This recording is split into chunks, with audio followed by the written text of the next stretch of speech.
Good morning friends, welcome back to our YouTube channel. दोस्तों, आज की इस वीडियो में हम बात करने वाले हैं डीएसए की। जी हाँ, डाटा स्ट्रक्चर्स एंड एल्गोरिदम्स।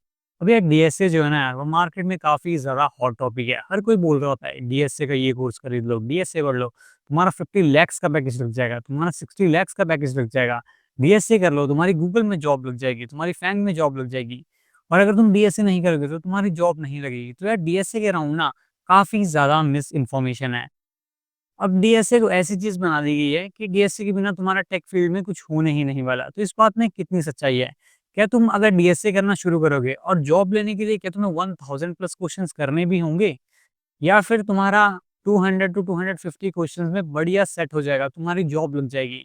तो आज हम इसी के अराउंड बातें करने वाले हैं।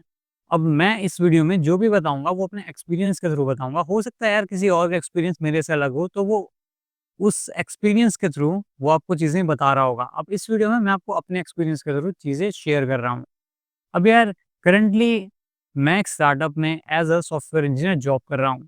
तो मैंने कितने डीएसए के क्वेश्चंस करे थे, मैं आपके साथ शेयर करता हूँ। तो यार मैंने डीएसए के 300 टू 350 क्वेश्चंस करे हुए हैं जेएफजी पे, लीड कोड पे।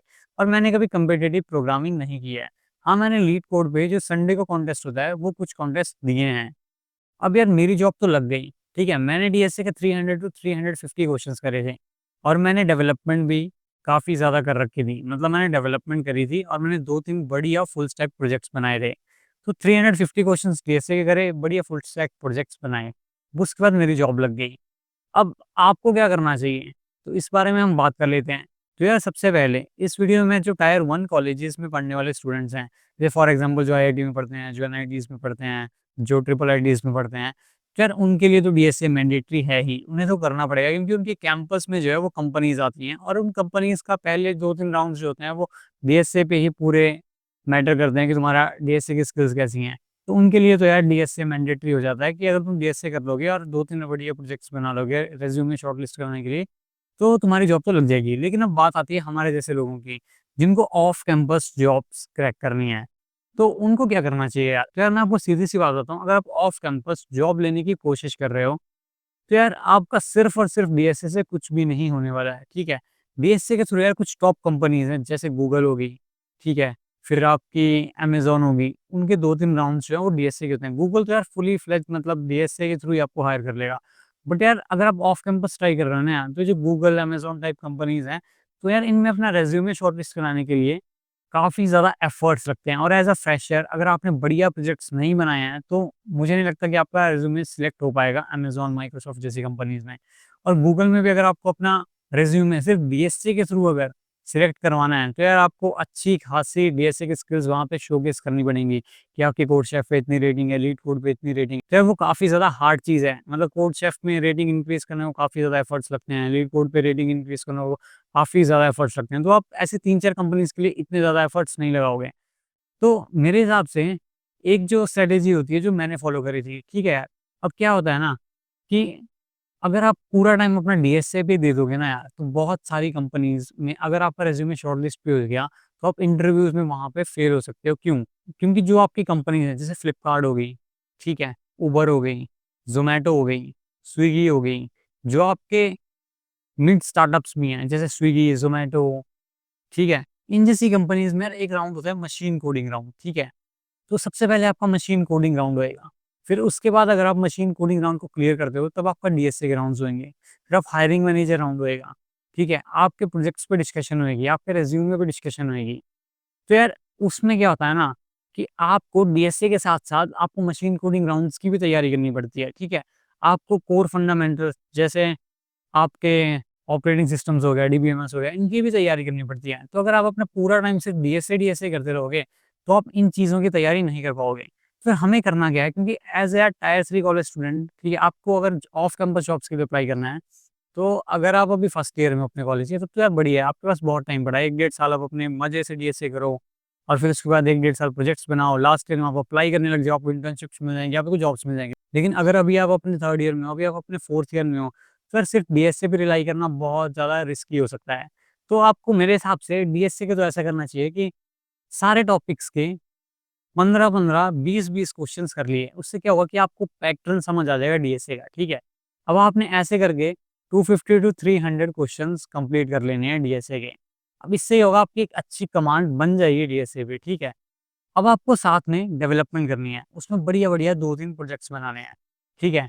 अब आपको अप्लाई करना शुरू कर देना है। हो सकता है 250 से 300 डीएसए क्वेश्चंस करने के बाद आपका गूगल में सिलेक्शन ना हो, आपका अमेज़न में सिलेक्शन ना हो, आपका माइक्रोसॉफ्ट में सिलेक्शन ना हो, लेकिन इस अप्रोच से जो आप 250 से 300 क्वेश्चन करोगे, प्रोजेक्ट्स बनाओगे, डेवलपमेंट करोगे, इस अप्रोच से आपकी और बहुत सारी कंपनीज़ के दरवाजे खुल जाएँगे।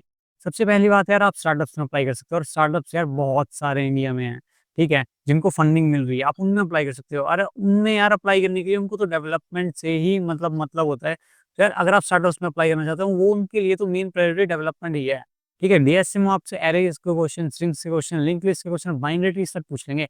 लेकिन अगर आपने उनको डेवलपमेंट में इम्प्रेस कर दिया ना, तो वो आपको हायर कर लेंगे। तो यार जो आपके स्टार्टअप्स होते हैं ना, उनमें रेज़्यूमे शॉर्टलिस्ट कराना रिलेटिवली गूगल, अमेज़न, माइक्रोसॉफ्ट के मुकाबले थोड़ा आसान है। क्योंकि यार जो गूगल, अमेज़न, माइक्रोसॉफ्ट में होते हैं ना, वो यार बहुत सारे बंदे वहाँ पे अप्लाई कर रहे होते हैं। लेकिन जो स्टार्टअप्स होते हैं ना यार, वो उनको फंडिंग्स मिल रही होती है, तो आप उनके अलग-अलग जैसे आप सीईओ को मैसेज कर सकते हो, आप उनमें एम्प्लॉइज़ को मैसेज कर सकते हो, आप एचआर को मैसेज कर सकते हो कि मुझे हायर कर लो, कि ये मेरा रिज़्यूमे, ये मैंने प्रोजेक्ट्स बनाए हैं। तो आपके बहुत ज़्यादा चांसेस बढ़ जाते हैं कि आपका रिज़्यूमे सिलेक्ट हो जाएगा। तो इसके लिए आपको करना क्या होगा? इसके आपको डीएसए भी करना होगा, आपको डेवलपमेंट भी करनी होगी। आपको एक बैलेंस बना के रखना होगा हर चीज़ का, डीएसए का भी, डेवलपमेंट का भी, तभी आपका कुछ हो पाएगा। अब ऐसा नहीं है कि इसमें 1000 क्वेश्चन्स आपने डीएसए कर लिए, आपको बैलेंस बना के रखना है डीएसए का, डेवलपमेंट का, तभी आपका जो है वो रिज़्यूमे सिलेक्ट होगा और आप एक अच्छी कंपनी में, जॉब में लग जाओगे। तो यार इसके लिए सबसे पहले मेरी जो अप्रोच थी, मैं क्या करता था, मैंने डीएसए के 250 से 300 क्वेश्चन कर लिए। अब मैंने फुल फ्लेज्ड डेवलपमेंट में फोकस, मैंने रिएक्ट सीखी, मैंने नोड.जेएस सीखी, मैंने एक्सप्रेस सीखा, फिर उसके बाद मैंने डीबीएमएस के बारे में पढ़ा। तो इससे क्या हुआ, मेरी अच्छी खासी कमांड बन गई डेवलपमेंट की थी। अब यार मैं काफ़ी कंपनीज़ में अप्लाई करने के लिए एलिजिबल था और मेरा जो है वो बढ़िया रिज़्यूमे शॉर्टलिस्ट भी हो गया काफ़ी कंपनीज़ में। अगर मैं 200 कंपनीज़ में अप्लाई कर रहा हूँ, तो मुझे 15-20 कंपनी से रिस्पॉन्स आ रहा था। तो वो कैसे हुआ? मैंने उसमें डीएसए भी इंक्लूड कर रखा था, मैंने उसमें डेवलपमेंट भी इंक्लूड कर रखी थी कि जिस भी क्राइटेरिया पे वो हायर कर रहे हैं, एटलीस्ट उसमें कोई चीज़ तो हो, किसी चीज़ से मैं मिस आउट ना कर जाऊँ। मैंने एक चीज़ पे फ़ोकस नहीं किया। तो ऐसा ही यार आपको भी करना चाहिए मेरे हिसाब से। आपको ऐसा नहीं है एक ही कंपनी पकड़नी है कि गूगल में मुझे पहुँचना है, ठीक है यार गूगल में पहुँच जाएँगे, आज नहीं तो कल पहुँच जाएँगे। लेकिन शुरुआत होना बहुत ज़्यादा ज़रूरी है, चाहे वो आप 5 लाख के पैकेज से करो, चाहे आप 6 लाख के पैकेज से करो, चाहे आप 4 एलपीए से करो, लेकिन आपको स्टार्ट करना है। और ऐसा है ना यार कि अगर आपने 250-300 क्वेश्चन बीएसए कर रखे हो ना, अब आप हर रोज़ 1 या 2 क्वेश्चन बीएसए करते रहोगे ना, तो अगले 6 महीने में आप कॉन्फिडेंट हो जाओगे कि अब तो मैं यार गूगल में निकाल सकता हूँ। तो यार मेरे को तो ये लगता है कि बीएसए के आपको एकदम से 1000 प्लस क्वेश्चंस करने की ज़रूरत बिल्कुल भी नहीं है। 250-300 क्वेश्चन करो, प्रोजेक्ट्स बनाओ, कंपनीज़ में अप्लाई करना शुरू करो, इंटर्नशिप्स करो और डीएसए के लिए तो ऐसा रखो कि मुझे दिन में 1 या 2 क्वेश्चन करने हैं और एक टाइम बाद आपकी जो ड्रीम कंपनी है वो भी आप निकाल ही लोगे। लेकिन सबसे ज़रूरी है शुरुआत करना, चाहे वो 4 एलपीए से करो, चाहे 5 एलपीए से करो, चाहे 6 एलपीए से करो, वो बहुत ज़्यादा ज़रूरी है। एक कंपनी को टारगेट करके चलते रहोगे ना कि मुझे इसी कंपनी से अपनी शुरुआत करनी है, तो यार वो बहुत ज़्यादा रिस्की हो जाता है यार और वो ऐसी मतलब मेरे को तो लगता है कि तुम चीज़ों को फिर एक्सटेंड कर रहे हो कि मुझे इसी कंपनी में शुरुआत करनी है। यार कोई भी ड्रीम कंपनी नहीं होती, जब तुम उस कंपनी में काम करोगे ना यार, तब तुम्हें रियलिटी पता चल जाएगी कि ये जो मैं सोच रहा था, ये तो उससे बिल्कुल अपोज़िट ही है। क्योंकि कंपनी में टीम पे बहुत ज़्यादा चीज़ें डिपेंड करती हैं, आपको कौन-सी टीम मिली, आपको कौन-सा टास्क मिला है। तो यार मेरे हिसाब से तो आपको अपना करियर शुरू करना है, उसके 250 से 300 क्वेश्चन ऐसे करो, डेवलपमेंट करो और कंपनीज़ में अप्लाई करना शुरू करो, इंटर्नशिप्स करो। तो ये मेरी अप्रोच थी जिसको मैंने फ़ॉलो किया और जो आपकी ड्रीम कंपनी है, जो मेरी ड्रीम कंपनी है, वो यार एक ना एक दिन अचीव कर ही लेंगे, उसमें कोई दिक्कत थोड़ी ना है। 15-20 साल का करियर होता है, एक बार ड्रीम कंपनी में काम करने के। तो यही था यार आज की इस वीडियो में। तो अगर आपको वीडियो अच्छी लगी तो वीडियो को लाइक करो, ऐसी वीडियोज़ देखने के लिए हमारे यूट्यूब चैनल को सब्सक्राइब करो। Tata bye bye.